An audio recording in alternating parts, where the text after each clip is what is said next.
dagaalka labada nin ee Farmaajo iyo Roble weli wax xal ah lagama gaarin, balse waxaa jirta rajo sheegaysa inay miro dhali karaan dadaalada ay wadaan Qorqor iyo Laftagareen.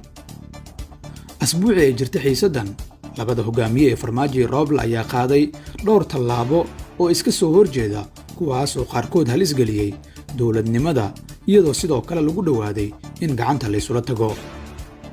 dadka siyaasadda xiiseeya waxay si weyn isha ugu hayeen meelaha ay labada nin ku kala itaal roonaayeen intii ay xiisadu jirtay. si gaar ah waxaan warbixintan ku dul istaagaynaa meelaha uu Roble ku adkaaday intii uu socday dagaalka isaga iyo Farmaajo.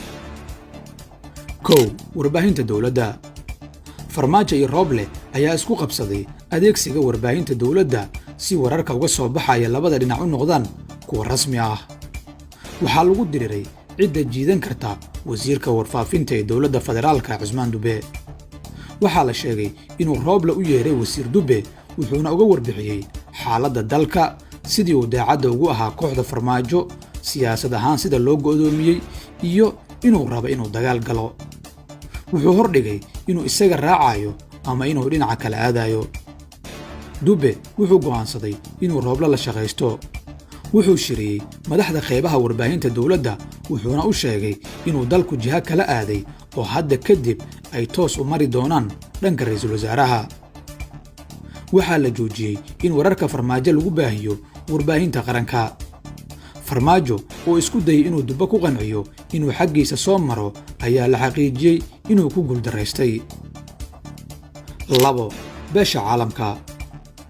meelaha sida weyn loogu hardamay waxaa ka mid ahayd xagasha beesha caalamka. labada dhinacba erga ka socota ayaa booqatay safaaradaha ku yaala gudaha xarunta Xalane, laakiin wakiilada caalamiga waxay sii daayeen fariin u muuqatay inay ra'iisul wasaaraha xaggiisa u badan yihiin, taasoo ahayd in arrimaha doorashada looga dambeeyo ra'iisul wasaaraha, in kiiska Igraan aanu saameynin geedi socodka doorashada iyo in gabadhaasi ay cadaalad hesho. booska ay istaagtay beesha caalamku waa halka uu taagan yahay ra'iisul wasaare Roble. sidoo kale 2 jeer ayay wakiilada caalamiga ah si muuqaal arag ah ula shireen ra'iisul wasaare Roble tan iyo markay xiisadani bilaabatay, taas oo loo fahmay inay xaggiisa jiraan. golaha wasiirada.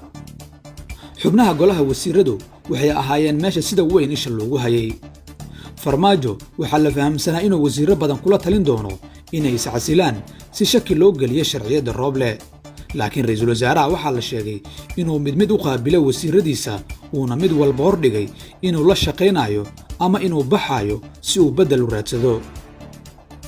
inta badan wasiiradii dalka ku sugnaa markay xiisadu bilaabatay, gaar ahaan kuwa muhiimka ah, waxay u ballan qaadeen ra'iisul wasaare Roble inay la shaqaynayaan.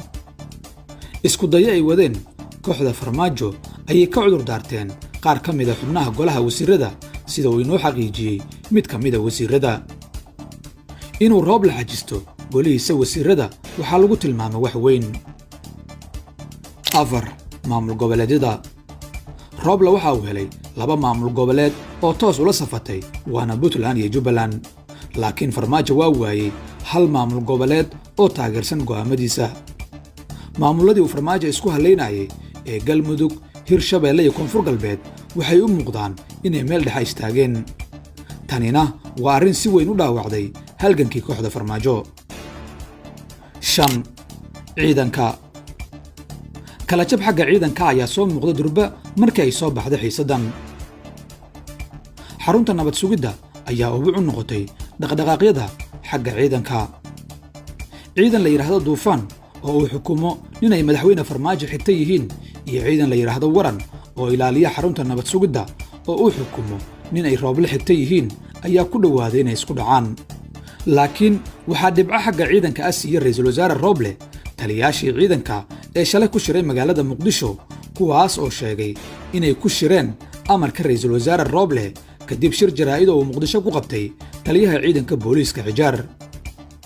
5 arrimood waxay u muuqdaan inuu Roble uga dabaasho dagaalka si ka xoog badan sidii la filayay markii hore, waxaana natiijooyinkani ay riixi doonaan inuu gorgortankiisu adkaado. maxay kula tahay?